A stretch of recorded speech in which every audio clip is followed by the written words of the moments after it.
자, 그리스도에 대한 이야기를 좀 하고 있습니다. 그리스도에 대한 이야기가 너무 할 얘기가 많아가지고 여러분들이 그리스도에 대한 이야기를 쭉 들으면서도 다 그 얘기가 그 얘기 같고 또 그럴지 모르겠어요.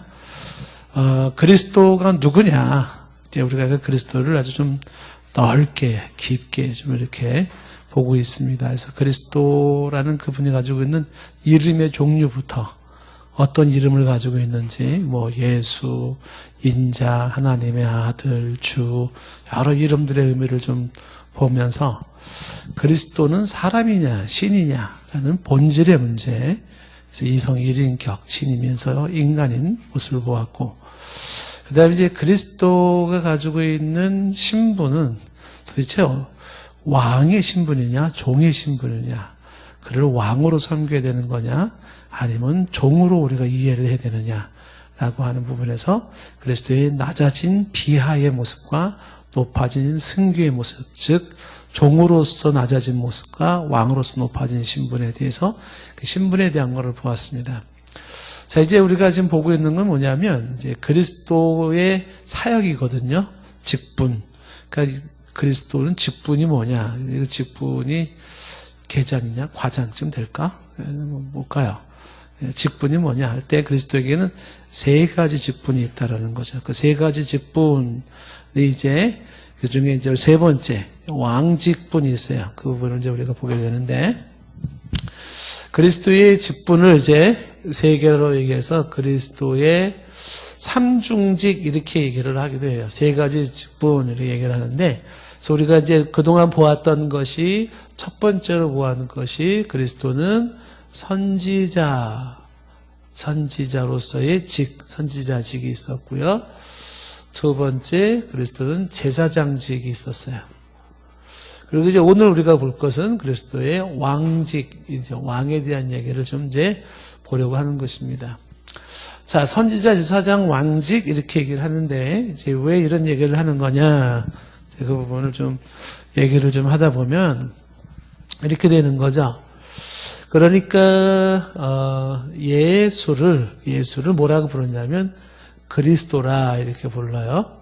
그래서 예수 그리스도 이렇게 부르죠. 근데 요 그리스도라는 말에 요 그리스도라는 게 뜻이 뭐냐? 그래서 그리스도라는 말의 뜻이 뭐냐? 요것이 바로 히브리 말. 요거는 이제 그리스 말이에요. 헬란 말인데 히브리 말로 요게 메시아예요. 메시아. 이건 히브리 말입니다. 그 히브리 말은 지금도 이스라엘 사람들이 쓰고 있는 언어. 그 이스라엘 사람들이 쓰는 언어로는 메시아 이렇게 쓰고, 헬란 말 혹은 그리스 말은 지금도 그리스에 가면 쓰는 말이 헬라어 그리스어예요. 예, 그 뭐 알파, 베타, 감마, 델타, 엡실론 뭐 이런 것들은 다 이제 헬라어죠. 그다음에 이제 히브리어 알렙, 베스, 기멜, 달레, 아우자인 이런 이제 단어를 쓰고 있는 게 이제 히브리어인데, 그래서 히브리어로는 메시아, 헬라어로는 이제 그리스도, 정확하게 말하면 이제 크리스토스, 크리스토스라는 말을 한국식으로 이제 표현한 게 그리스도 이렇게 된 거죠. 예, 요거를 영어로 이제 크라이스트 이렇게 얘기를 하는 겁니다. 자, 그랬을 때 예수를 그리스도라 혹은 메시아라 이렇게 얘기하는데, 그러면 이 메시아라는 건 또 무슨 뜻이냐라고 할 때 단어가 가지고 있는 뜻을 풀어보면 이게 기름 부음을 받은 자라는 뜻을 가지고 기름 부음을 받다 이렇게. 메시아라는 단어의 뜻이 기름 부음을 받았다. 기름을 붓는, 우리말로 기름을 붓는다. 그러니 메시아, 히브리 말로 이렇게 가는 거죠. 그러면 이제 요 히브리어가 구약 성경의 언어인데, 구약 성경의 이 히브리어에서 메시아라고 할 때 기름 부음 받은 자들은 누구냐 할 때 직분, 직책상 세 직분이 머리에 기름을 발라서 직분을 구별시켜요. 뭐 학교 선생님한테 혹은 경찰관한테 혹은 군인한테 기름을 부어서 직분을 주는 게 아니고요. 기름을 부는 직분이 요 세 직분이에요. 세 직분. 첫 번째가 조금서 말한 것처럼 기름 부음을 받는 직책이 첫 번째가 바로 선지자. 순서를 바꿔도 상관은 없어요. 제사장 혹은 두 번째 선지자, 그 다음에 세 번째 왕. 그러니까 요 세 직분을 임명할 때는 특별히 하나님이 선별한 사람들에 의해서 기름을 부어서 구별된 사람으로, 성별된 사람으로 이렇게 여겨졌어요. 그래서 기름 부음을 받은 자들은 하나님이 특별하게 세운 자이기 때문에 그 사람을 함부로 건들면 안 돼요. 함부로 건들면 하나님께 대한 도전 행위가 되는 겁니다. 그래서 단적인 예로 다윗이 사울 왕한테 쫓길 때 다윗이 자기를 죽이려는 그 사울을 원수 갚을 기회가 있었는데 사울을 죽이지 않아요. 이유는 그 사울이 뭐기 때문에 왕이기 때문에. 왕은 누구라고요? 기름 부음을 받은 자죠. 그래서 하나님의 기름 부음을 받은 자를 내가 죽일 수 없다는 거죠. 그는 나를 죽이려고 하지만, 그리고 내가 그를 죽일 수 있는 상황이지만 하나님의 기름 부음 받은 자이기 때문에 죽일 수가 없다.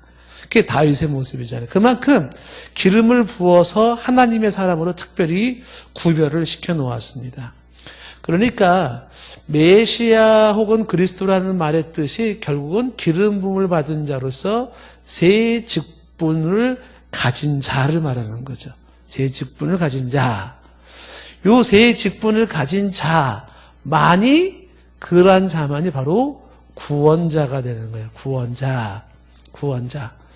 그래서 예수를 그리스도라 하는 것은 예수가 구원자라는 거죠.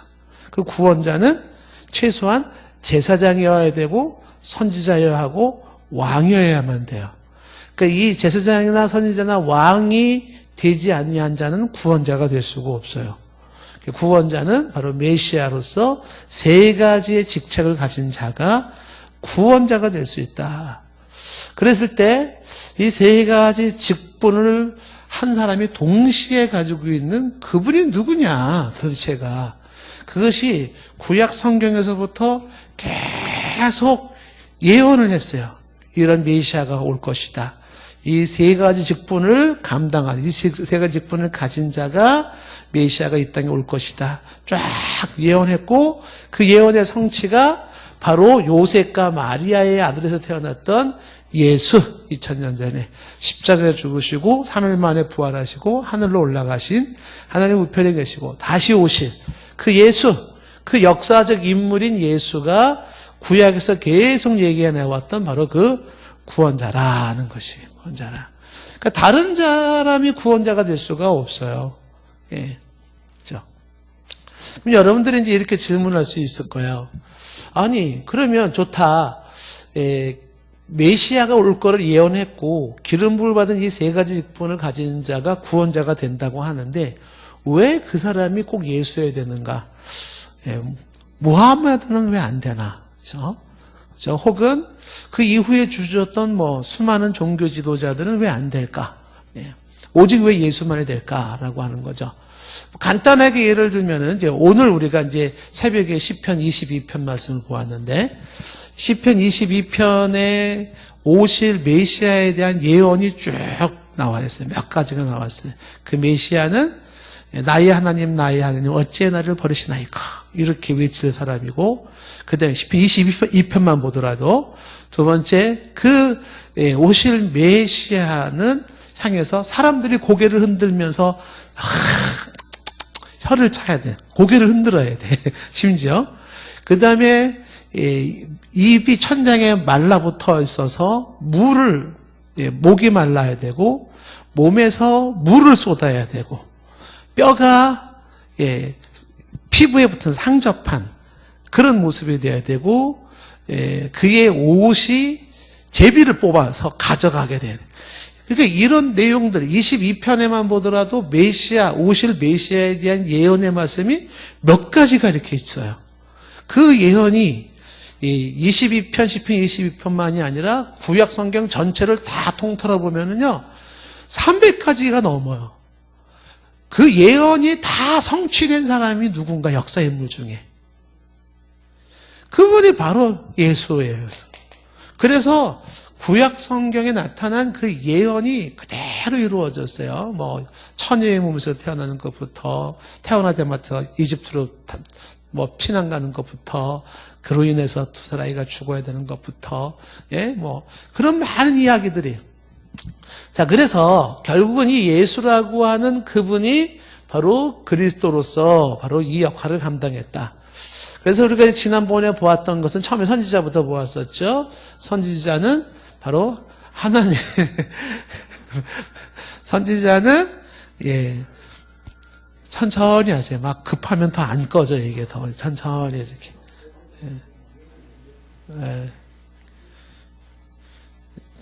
그렇죠? 주일날에도 그렇죠? 소리가 나가지고 요새 왜 그런지 모르겠어. 안 그랬었는데 참 사람들 이상해. 요즘 사람들 참 이상해요.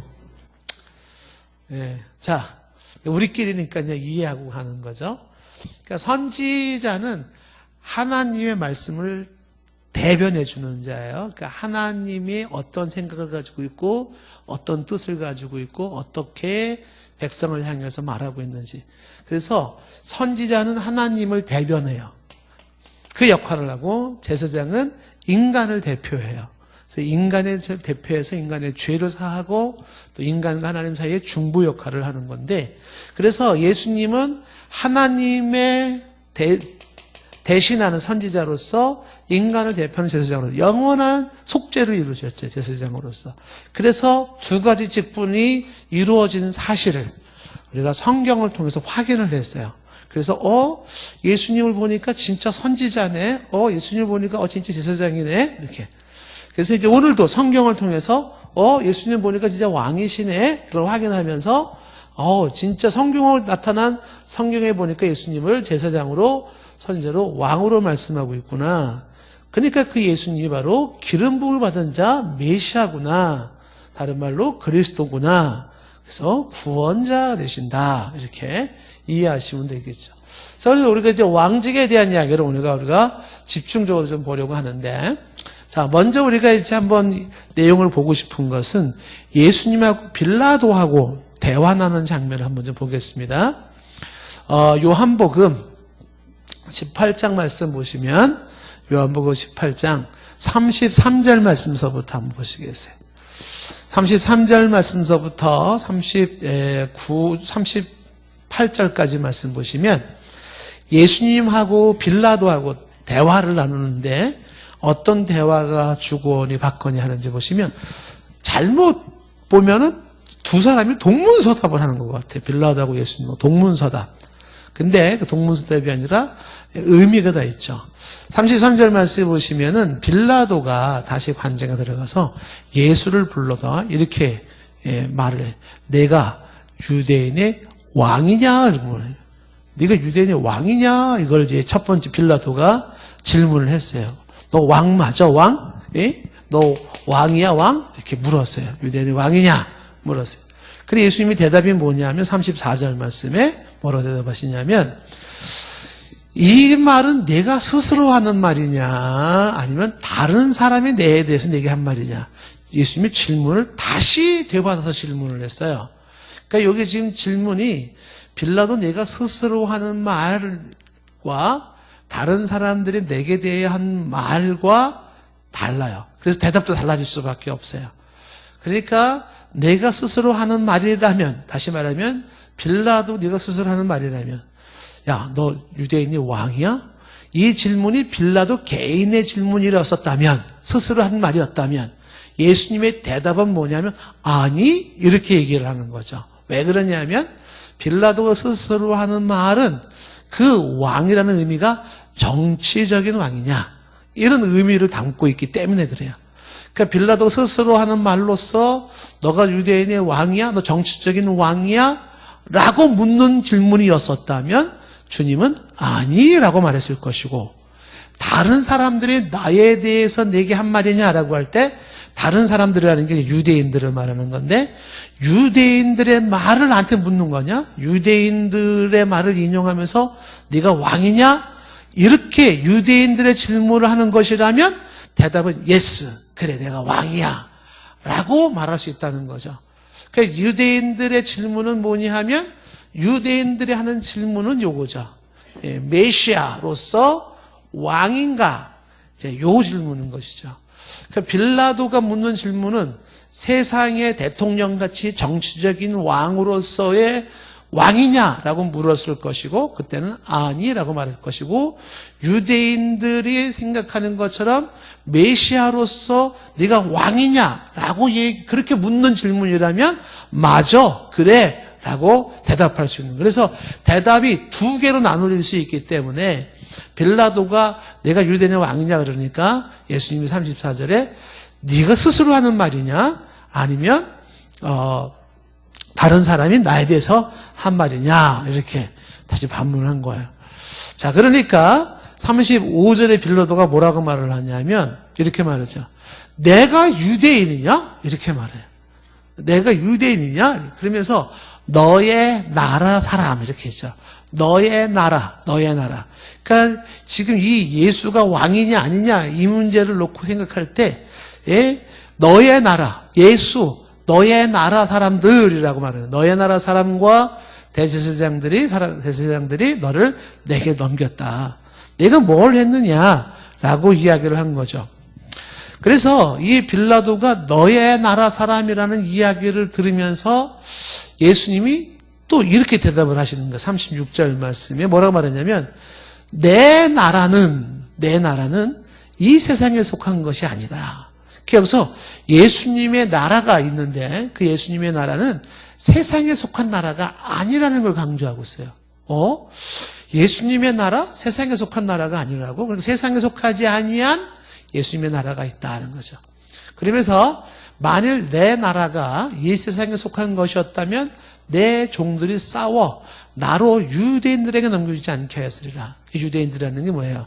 예수를 죽이려고 하는 유대인들에게 넘겨주지 아니하였으리라.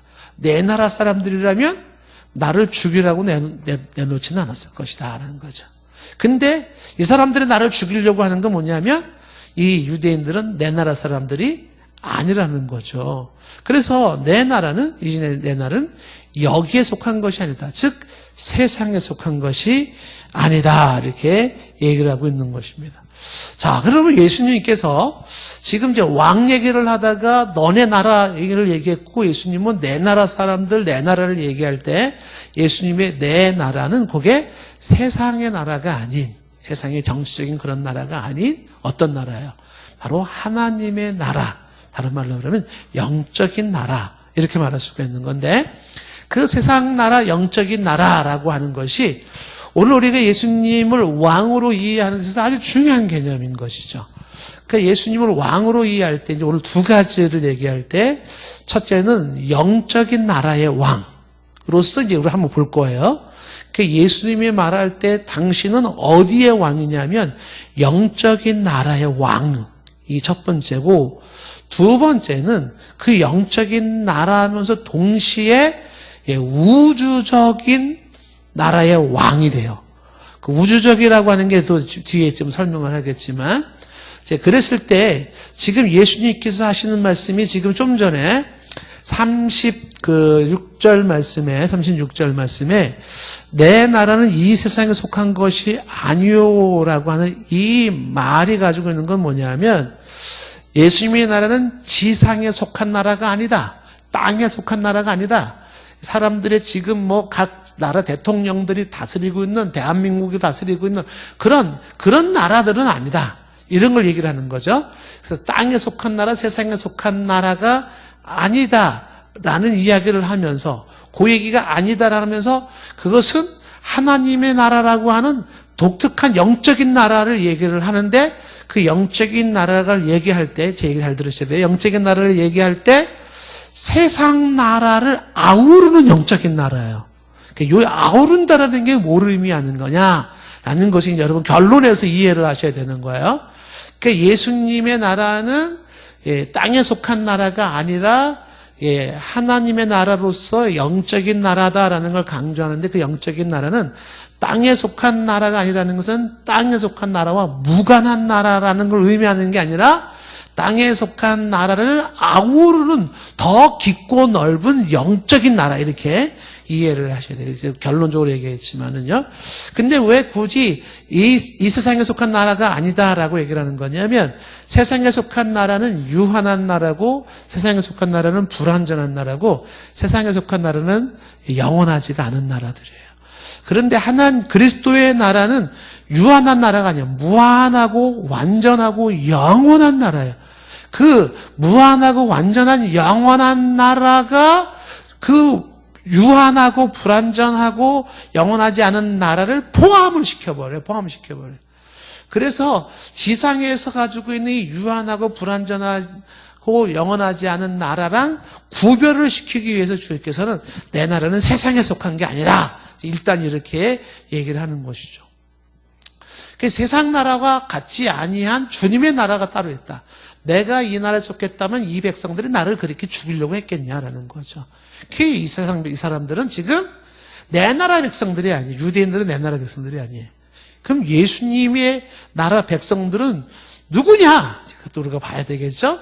그 예수님의 나라에 속한 자들은 궁극적으로 예수를 믿는 사람들인데, 그 예수 그리스도를 믿는 나라의 사람들은 예수님을 죽이려고 하는 자들이 아니라 예수님을 기꺼이 왕으로 섬기려는 사람들이겠죠.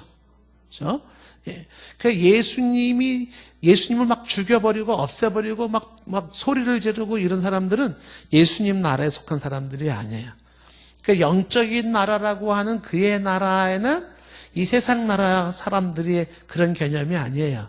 영적인 사람들이 함께 만드는 그 나라가 영적인 나라가 있는데, 하나님의 나라인데, 그 영적인 나라, 쉽게 말하면 예수 그리스도를 믿는 사람들이 만든 나라예요. 그의 영적인 나라, 신자들이 만든 그의 나라에 예수님은 왕이 되신다라는 거죠.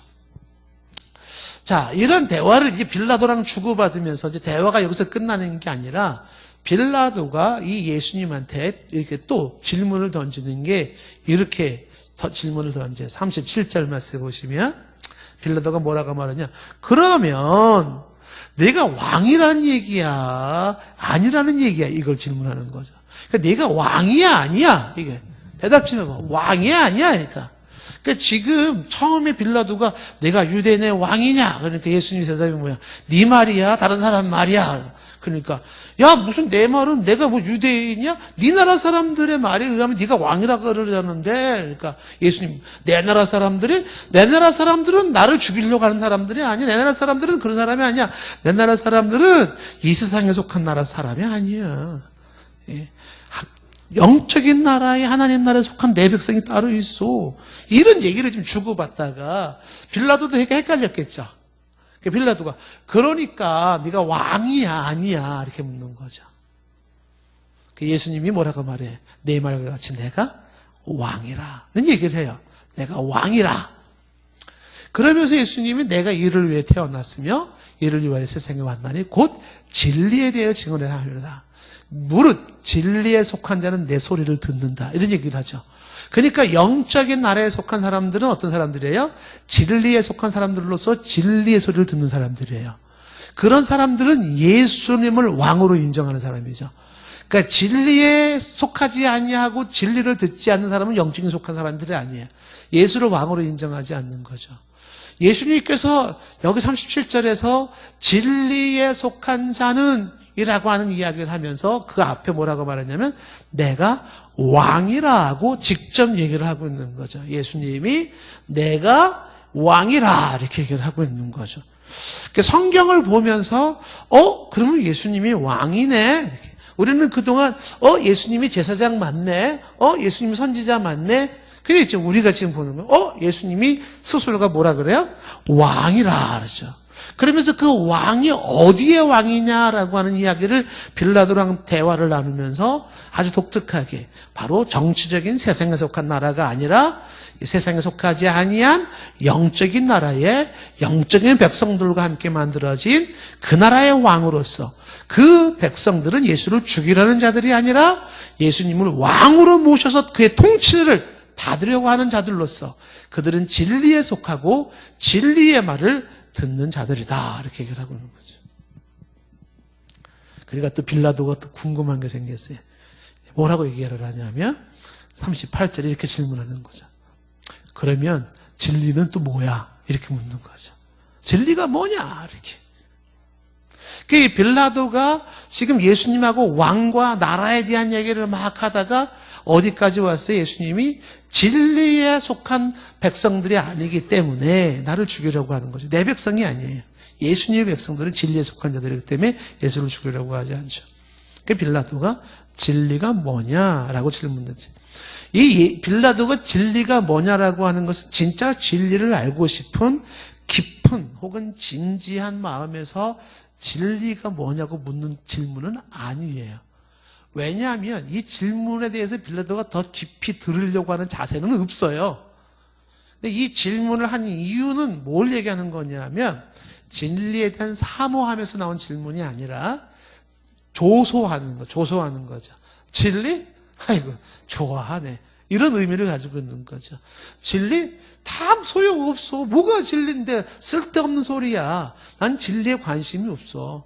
난 진리에 상관없어. 하나님 나라, 주님의 나라, 뭐 영적인 나라 다 필요 없어. 이런 뉘앙스를 가지고 묻는 게 진리가 뭔데? 이렇게 질문을 던지고 있는 것입니다. 예수님이 빌라도가 좀 기분이 나빴을 거예요. 그래서 간두자, 간도. 아유, 이러고 끝내버리는 거죠. 간두자, 간도. 이건 안 나와요, 성경에. 우리가 추측을 해보는 거예요. 저 목사님 이단 아니야? 막, 어디, 관두자, 관도 몇 절이세요? 뭐, 이렇게 묻지 마세요. 예. 대화가 여기서 끝나버리는 거예요. 지금 얘기는 뭐냐면, 요한복음 18장 33절에서부터 38절까지 말씀을 보면, 여기서 예수님이 왕으로서 빌라도와 대화 나눌 때 그 어느 나라의 왕인지에 대한 얘기를 하고 있죠. 자, 그러면 이제 조금 더 구체적으로 얘기를 하면 예수님의 왕직을 얘기할 때 첫 번째가 뭐냐면 영적인 왕직, 영적인 왕직이에요. 그러니까 영적인 왕의 직분을 가지고 있다라고 하는 것을 첫 번째 볼 수가 있겠죠. 그러면 이게 뭘까요? 영적인 왕이라고 하는 건 대체 뭘 말하는 것일까? 영적인 왕 혹은 영적인 왕직이 뭐냐라고 얘기할 때 여기에서 영적인 왕이라고 할 때는요, 이 영적인 나라가 있는데 그 영적인 나라의 백성들은 누구냐면 영적인 사람들이에요. 그죠? 그 영적인 사람들이라는 거를 다른 말로 말하면 누구냐면 구원받은 자들이에요. 구원받은 자들. 그러니까 구원받은 자들을 영적인 사람들이라고 말할 수 있는데 그들로 형성된 백성들의 나라가 바로 예수님이 말하는 나라. 그 나라의 왕인 것이에요. 왕. 그러니까 예수님이 말하는 나라라고 하는 것은 예수님을 믿어 구원받은 자들이 이들이 함께 모여서 만든 나라가 뭐예요? 바로 주님의 나라, 그 나라의 왕이다 이렇게 보는 거죠. 그러면 구원받은 사람들이, 영적인 사람들이 그들이 만든 나라를 다른 말로 그걸 뭐라고 말하는 거냐면 그거를 교회라 그러는 거예요. 교회.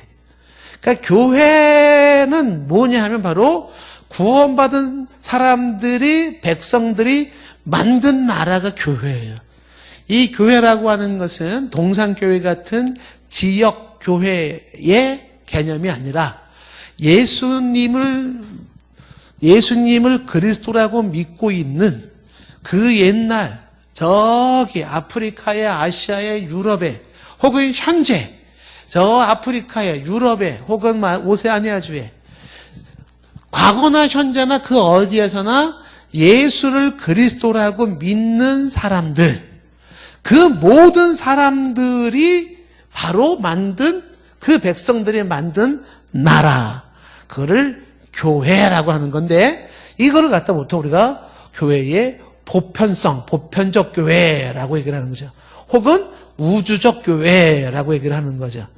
이거를 다른 말로 또 공교회라고 얘기를 해요. 요즘에 이제 공교회라는 말의 의미가 보통 교단적 의미로서 얘기를 하는 경우가 있는데, 그런데 이제 공교회라는 것은 이게 유니버설 처치 개념이에요.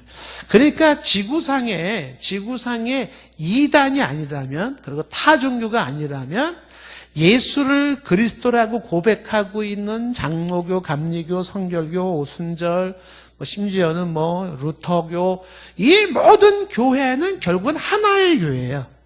그 하나의 교회가 우주적 교, 보편적 교회예요. 그게 공교회인 거죠.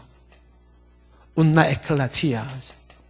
이 공교회가 바로 구원받은 사람들로 형성된 바로 그 백성들이 이 나라의 왕인 거죠. 그래서 다른 말로 바꿔 말하면, 쉽게 말하면 영적인 왕이라고 하는 건 교회의 왕이라 이렇게 말할 수가 있는 거예요. 근데 여기서 이제 칼빈이라는 사람이 아주 강조하는 게 뭘 강조하냐면, 교회가 영원할 수밖에 없는 이유. 왜 그럴까요? 교회는 절대로 망하지 않고 절대로 없어지지 않는다는 거예요. 그 이유는요, 바로 교회를 만드신 예수 그리스도가 영원하기 때문이라는 거예요.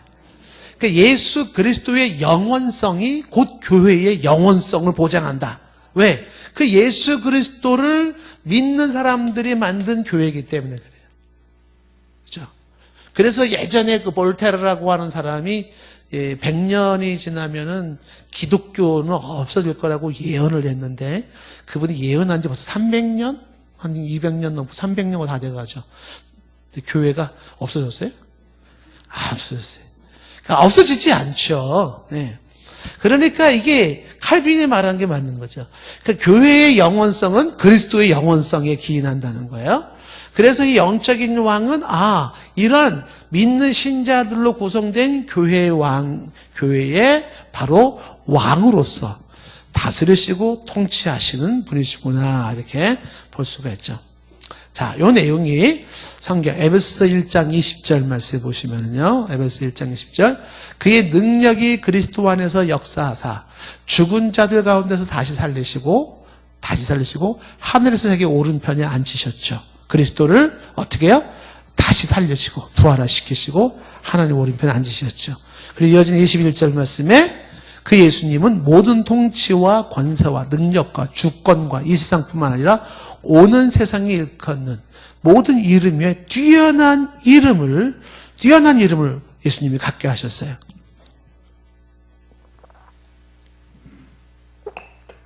그리고 이어지는 22절 말씀에 또 만물을 그의 발 아래 복종하게 하셨어요. 그를 만물 위에 뭐로 썼어요? 만물 위에 교회의 머리로 삼으셨다. 교회의 머리로 삼으셨다. 그래서 여기서 교회의 머리, 좀 이따가 이제 그 통치와 권세와 능력에 대한 거는 이제 우주적 왕으로서 설명을 하겠지만은, 지금 이 만물을 이야기하면서 만물 위에 교회가 있는데 그 교회의 머리라고 하니, 머리가 뭐예요? 왕이에요, 왕. 그러니까 예수님은 교회의 머리가 되고 교회의 왕이래요. 그래서 교회는 예수 그리스도를 머리로 한 그리스도에게 속한 자들, 그리스도에 속한 자들이 이게 뭐예요? 바로 교회를 만드는 거예요. 크리스찬이라는 말이 그리스도에게 속한 자, 그런 뜻이에요. 크리스찬이라는 게 그리스도에게 속한 자. 그래서 그리스도에게 속한 자들이 누구냐면 바로 그리스도와 연결된 자들이에요.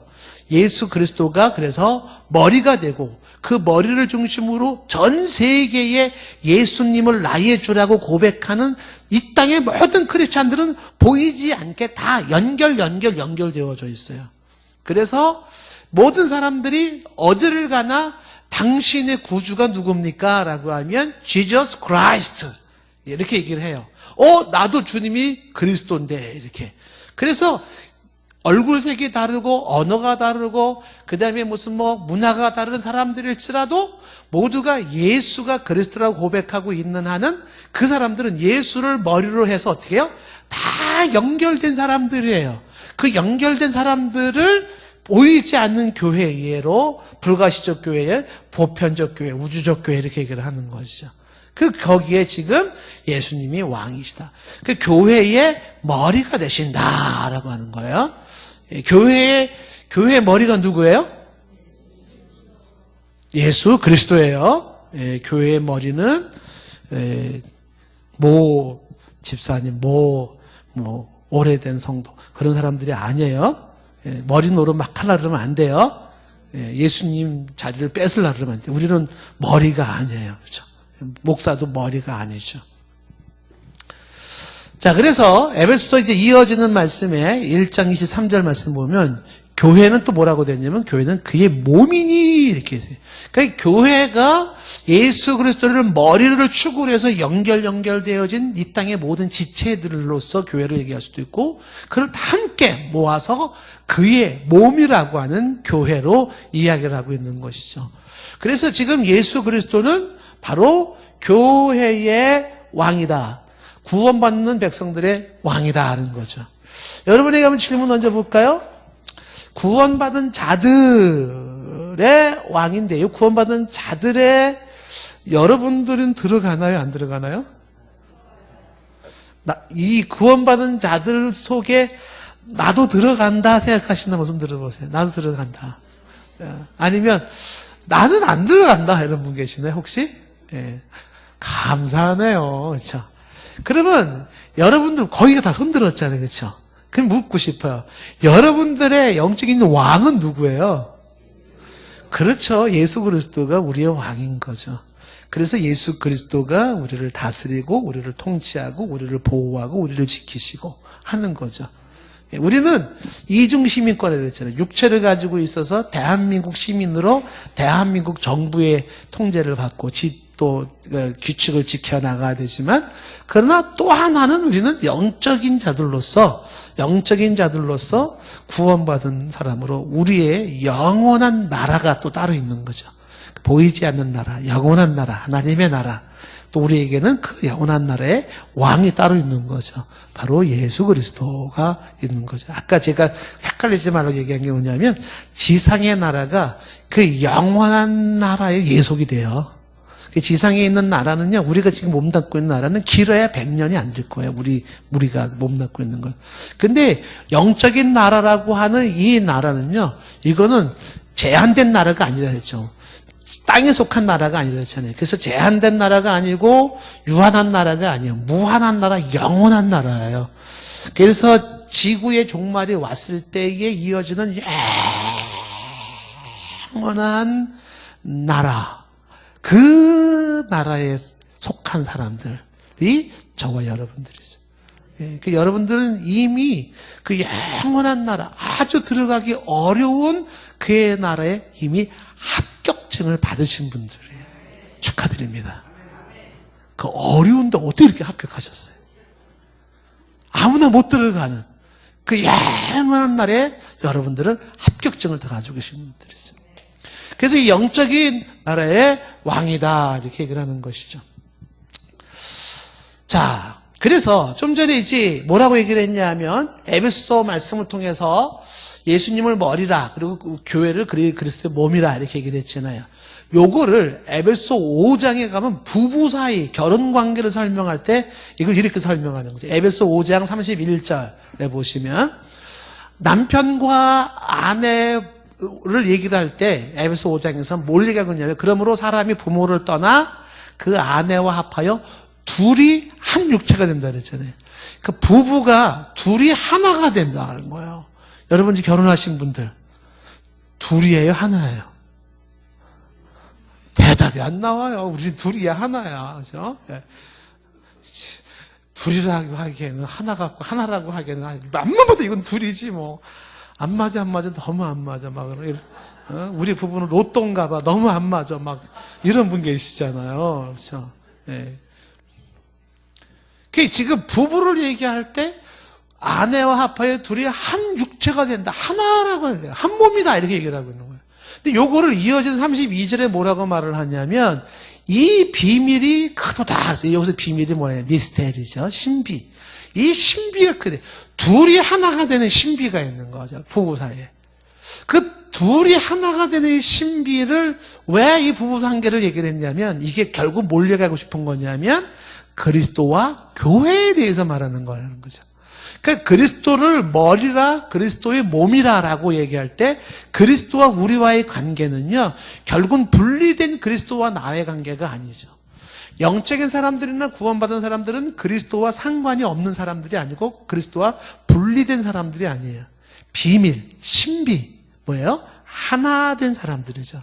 그리스도와 하나 된 그 하나 된 사람들이 영적인 사람을 구원받은 사람들이고 교회를 구성하는 사람들이에요. 이걸 뭐라고 말한다고요? 비밀이다, 비밀. 미스테리다, 미스테리. 우리가 지난주에 얘기 들었잖아요. 생명이 미스테리하고, 그렇죠? 죽음 이후에 부활이 미스테리라고 했잖아요. 그렇죠? 이 비밀을 너에게 말하는, 미스테리를 말하는, 이성의 문제가 아니고 논리의 문제가 아니라는 거잖아요. 비밀이죠. 자, 그래서 마태복음 16장 18절 말씀에 보시면 이렇게 되어 있어요. 예수님이 교회를 세울 때 베드로에게 말했죠. 너는 베드로라. 내가 이 반석 위에 내 교회를 세운다 그랬잖아요. 예수님이 my church. 내 교회를 세우는데 그 예수님 교회를 세워요. 예수님 교회를 어디 세운다 그랬어요? 이 반석 위에. 이 반석이 베드로가 신앙 고백했던 요 앞에 16절에 주는 그리스도시여. 주는 그리스도시여. 살아계신 하나님의 아들입니다라는 이 고백 위에 이걸 반석이라고 말하는 건데 그 반석 위에 주님이 교회를 세운다라는 거예요. 그래서 예수를 그리스도라고 고백하는 사람들이 구원받은 사람들이고 영적인 사람들이고 그들이 교회를 이루어서 그리스도 예수와는 뗄래야 뗄 수 없는 불가분의 관계를 가지고 있는데 예수님을 머리로 그를 중심으로 몸을 이루어서 영원히 존속하는데 그 머리 대신 예수님이 뗄래야 뗄 수 없는 교회를 구성하고 있는 저와 여러분들을 포함한 이 땅의 모든 신자들, 크리스천들 그들의 왕으로서 다스리고 통치하신다는 것을 왕직에서 첫 번째 얘기를 하고 있는 것이에요. 이런 것들은 이제 좀 신학적으로 들어가면 이제 뭐 전천년주의자들은 예수 그리스도가 교회의 머리인 건 인정하는데 왕직은 또 인정을 안 하는 사람도 있고 그래요. 자, 그러면 이 영적인 왕직이라고 하는 것은 좀 특징을 좀 정리를 해보겠습니다. 이 나라, 이 영적인 나라의 특징을 한번 좀 꼽아본다 그러면 첫 번째 특징이 뭐예요? 이거는 이 왕국, 그리스도의 이 영적인 왕국은 어디에 근거를 두고 있냐면 그리스도의 속죄 사역에 근거한 나라죠. 그 예수 그리스도의 속죄, 대속의 그 역사를 근거로 한 나라예요. 그래서 예수님이 내 죄를 위하여서 대신 죄값을 치러주시고 부활하셨어요. 그래서 그리스도 예수 안에서 죄와 사망에서 우리를 해방시켜 놓았죠. 이 주님의 대속의 사건을 믿는 사람들이 바로 영적인 사람들, 구원받은 사람들이죠. 교회를 구성하는 사람들. 여기서 말하는 교회는 이제 여러분 조금 헷갈릴지 모르겠지만 여기서 말하는 교회라고 하는 것은 보이지 않는 불가시적 교회를 말하는 것이죠. 승리적 교회이고 교회를 유형교회, 무형교회를 얘기할 때 이제 우리가 지금 눈에 보이는 동산교회 이런 교회들은 이거는 어떤 교회예요? 이거는 가시적 교회라고 하는 것이죠. 그러니까 이 가시적 교회에 소속되어 있는 사람들은 다 크리스찬들이 아니에요. 우리 교회 주일날 나오는 사람들은 다 엄밀히 말하는 크리스찬이 아닙니다. 거기에 예수가 그리스도라고 믿지 않은 사람들이 있어요. 그런 사람들은 교인이에요, 교인. 처치 멤버십을 가지고 있는 교인이에요. 저 피트니스 헬스 클럽 가지고 있는 회원권을 가지고 있는 것처럼 교회의 회원권을 가진 사람인데 그런 사람들이 아니라 교회에 오면서도 예수님이 나의 그리스도, 예수는 나의 그리스도라고 말하는 사람, 나의 구원자라고 말하는 사람들이 진짜 성도고 진짜 크리스찬이죠. 그런 진짜 성도, 진짜 크리스찬들을 영적인 사람, 구원받은 사람들로 말하고 그건 교회의 진짜 핵심이 되는 거죠. 예. 그 핵심. 이런 사람들은 다 뭐에 근거하고 있냐면 그리스도의 속죄 사역에 근거를 하고 있다라고 하는 것입니다. 자, 그런데 이 나라의 두 번째 특징이 뭐냐면, 특징은 이미와 아직이라고 하는 그 상태를 가지고 있어요. 이미와 아직의 나라. 이렇게. 이미와 아직의 나라. 뭐 말을 막 억지로 만드는 것 같죠? 예? 그런데 이 이미와 아직이라고 하는 요 단어는요, 신학적으로는 무지무지 중요한 용어예요. already, and 혹은 but, 그다음 not yet 이렇게. 그러니까 이게 이미와 아직이라고 하는 것은 교회를 얘기하거나 하나님 나라를 얘기하거나 다 들어가는 게 뭐냐면, 하나님의 나라는 이미 임했고 아직 임하지 않은 거예요. 하나님의 나라. 그러니까 지금 이 영적인 나라라고 하는 이 나라를, 영적인 나라의 왕이라는 걸 얘기할 때 특히 지상에서, 우리가 살고 있는 지상에서는 뭐라고 얘기냐면, 영적인 나라는 이미 이루어졌고 아직 이루어지지 않은 그 이미와 아직의 긴장 상태에 있는 나라라고 하는 거죠. 그럼 이미는 뭐고 아직은 뭐냐라고 하는 것을 이제 본다 그러면 이렇게 말할 수가 있죠. 이미라고 하는 것부터 먼저 얘기를 할 것 같으면, 여기 이제 이미라는 건 이제 현재적 왕국, 이렇게 현재적 왕국, 아직은 미래적 왕국, 이렇게 얘기할 수가 있는데, 그러니까 하나님의 나라는 이미 임했고 아직 임하지 아니한 거예요. 이렇게 이해를 하셔야 되는 거죠. 여러분들이 한 가지만 알고 있으면 안 되는 거예요. 그러니까 마태복음 12장 28절 말씀 보시면, 마태복음 12장 28절에 그러나 내가 하나님의 성령을 힘입어 귀신을 쫓아내는 것이면 하나님의 나라가 이미 너희에게 임했다. 하나님의 나라가 이미 너희에게 임했다. 이미 하나님의 성령을 힘입어서 예수님이 귀신을 쫓아내는 것이면은 어떻게 하나님 나라가 이미 임했다. 그러니까 하나님 나라가 이미 임했다라는 건 예수 그리스도가 이 땅에 오심으로써 이미 이루어진 거죠. 그러니까 이미라고 하는 것은 두 가지를 얘기할 때 예수 그리스도가 이 땅에 오신 거잖아요. 예수 그리스도 이 땅에 오신 거는 이미 하나님 나라가 임한 거예요.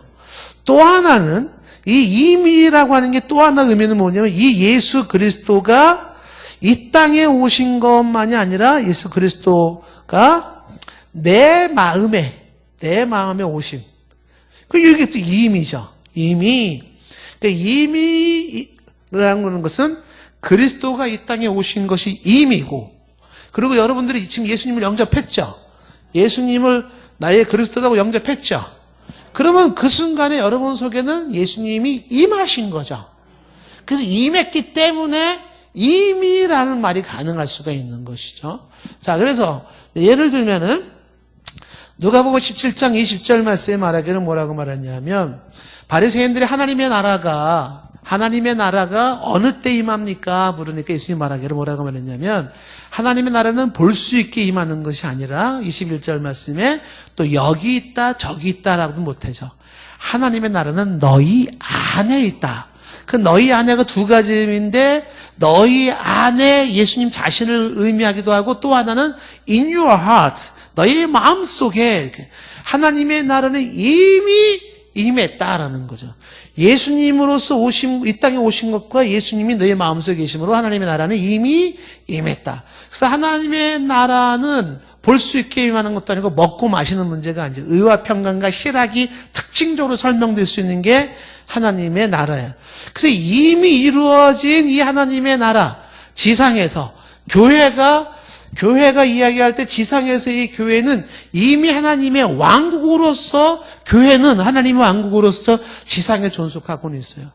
그런데 이 지상에서의 이미 임한 하나님의 나라와 교회와 성도는요, 한마디로 말하면 불완전한 거예요. 불완전해.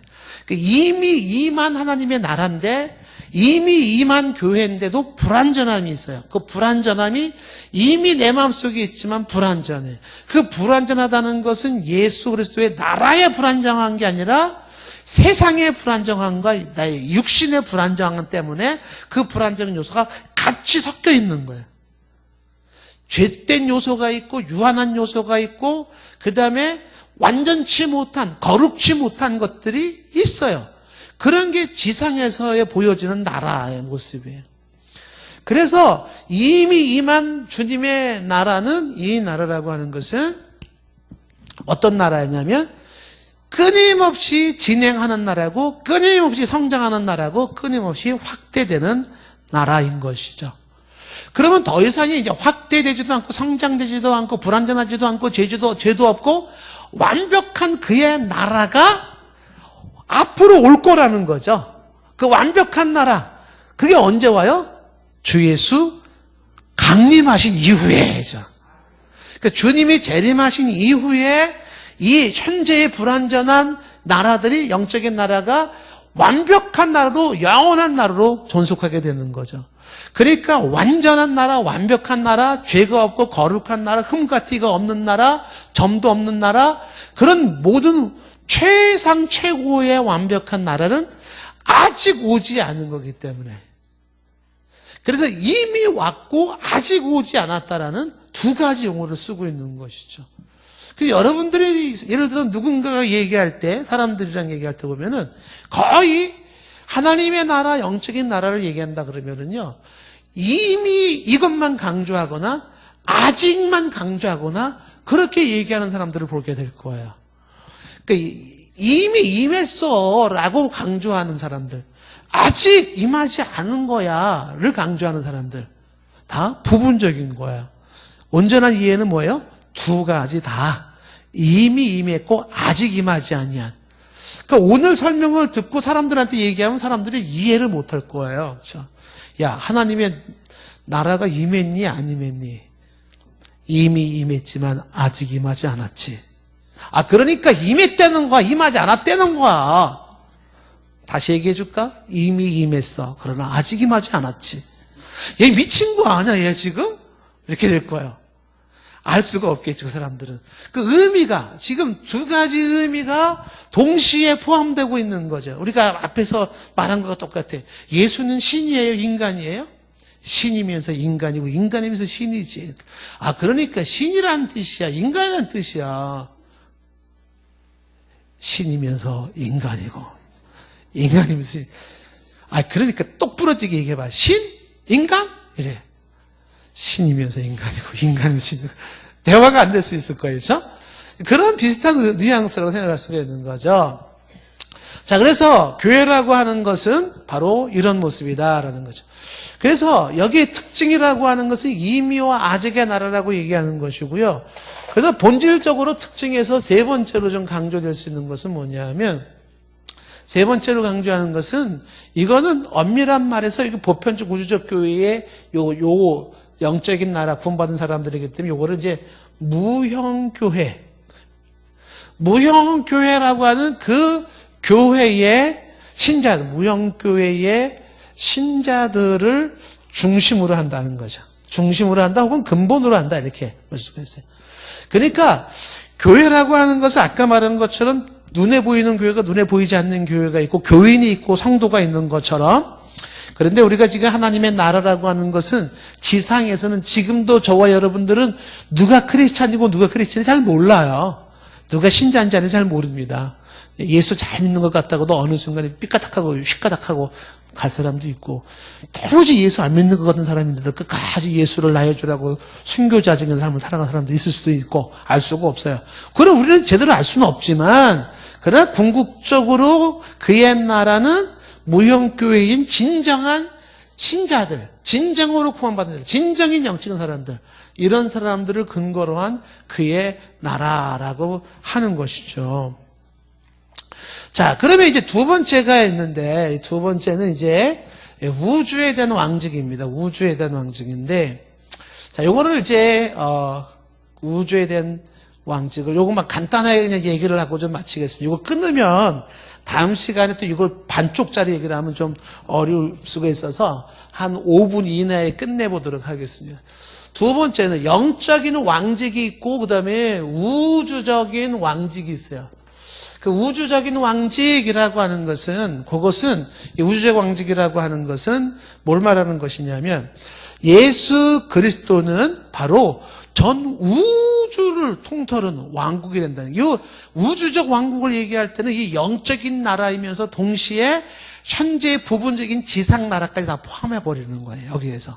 좀 전에 이제 에베소 1장 20절 말씀에 그의 능력이 그리스도 안에서 역사하서 죽은 자 가운데서 다시 살리시고 하늘에서 자기 오른편에 앉으시사, 21절 말씀에 모든 통치, 모든 권세, 능력, 주권과 이 세상뿐 아니라 오는 세상에 일컫는 모든 이름.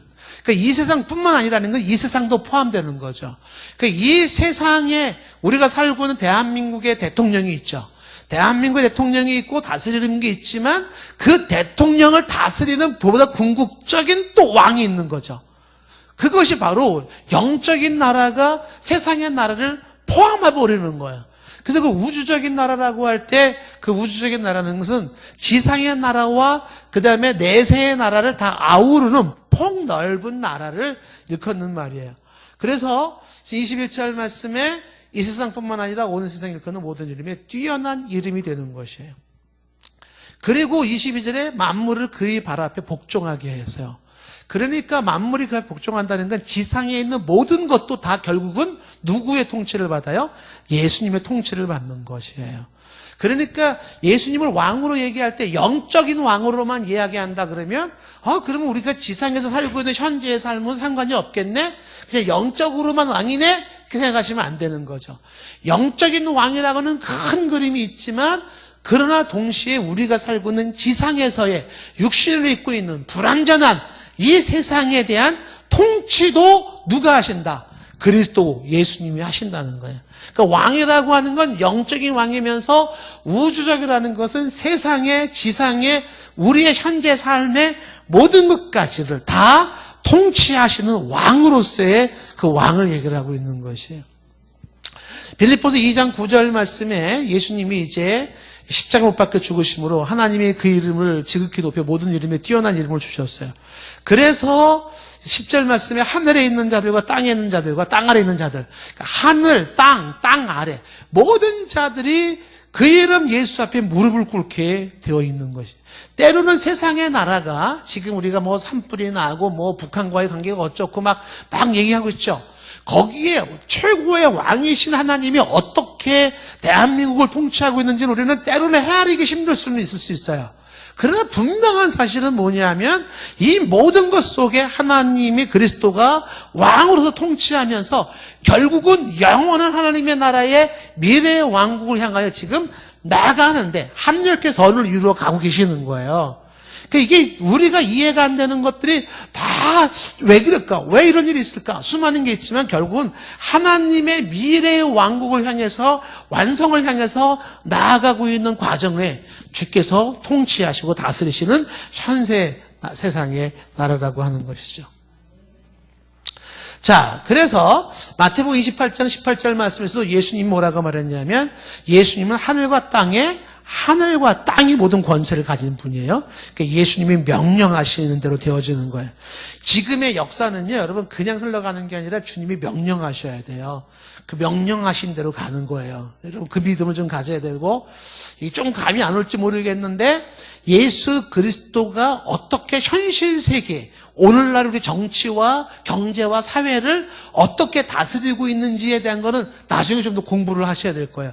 예수님이 통치해 나가시는 과정들이 때로는 심판으로, 때로는 진노로, 때로는 깨닫게 하심으로 수많은 방법이 있지만 결국 주님의 통치하심 속에 역사와 현실이 진행이 되고 있는 것이죠.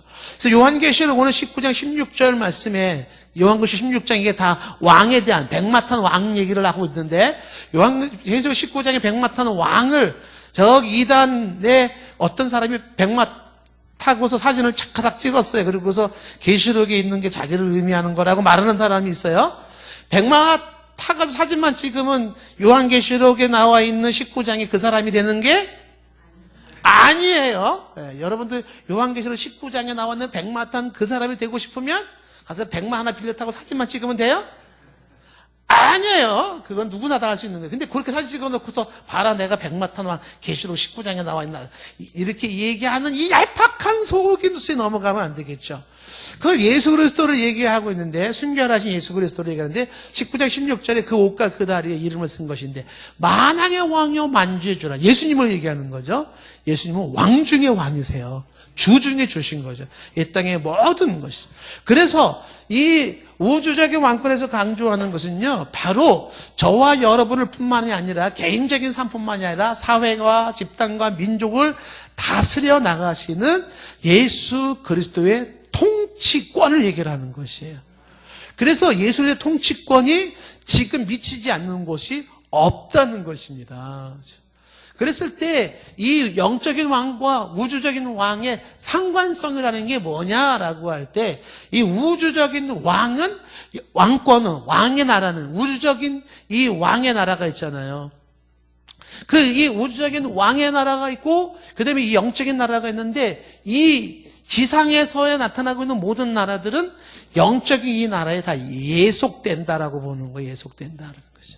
결국은 영적인 나라의 영원한 세상이 이루어질 것을 보여주고 있는 거예요. 지금 우리가 열심히 전도하고 뭐 교회 세워나가고 한 영 한 영을 구원하는 게 헛된 게 아니라 앤소니 후쿠마라는 그 개혁주의 신학자들의 의견을 말하면 이렇게 말하는 거죠. 우리가 애써서 수고했던 모든 노력들, 주의 나라 건설해 나가는 모든 것들이 주님 오실 때까지 우리는 미약할지 몰라요. 그런데 그 터 위에 영원한 나라의 완성이 이루어진다라는 거예요. 주님이 오실 때 우리가 그동안 수고한 게 다 없어지는 것들이 아니에요. 연장선상에서 우리가 못한 그 부분을 주님이 완성해 나가시는 거예요. 그 나라가 이루어져서 바로 지상에 있는 나라들은 바로 현재 우리의 삶과 이런 것들은 영원한 영적인 나라는 더 큰 그림에 예속되어 있고 종속되어 있다라고 이해를 하는 것이죠. 자, 오늘 우리가 본 내용은 한 가지입니다. 조금 복잡한 느낌은 있지만은 예수 그리스도는 왕으로서 묘사되고 있다는 거죠. 왕으로서 그분이 다스리시고 그분이 통치하시고 그분이 지배하시고 그분의 뜻을 이루어 가시고 진정한 그리스도에 속한 백성들은 예수를 왕으로 인정하고 그의 통치를 받아들이며 그의 다스림이 있기를 원해. 내 마음에서부터 내 살아가는 직장에서부터 가정에서부터 나아가 이 사회 5대양 6대주의 예수 그리스도가 다스리는 그의 나라를 만들려고 수고하며 나아가는 자들이에요. 결국은 예수가 왕이시라는 거예요. 기도하겠습니다.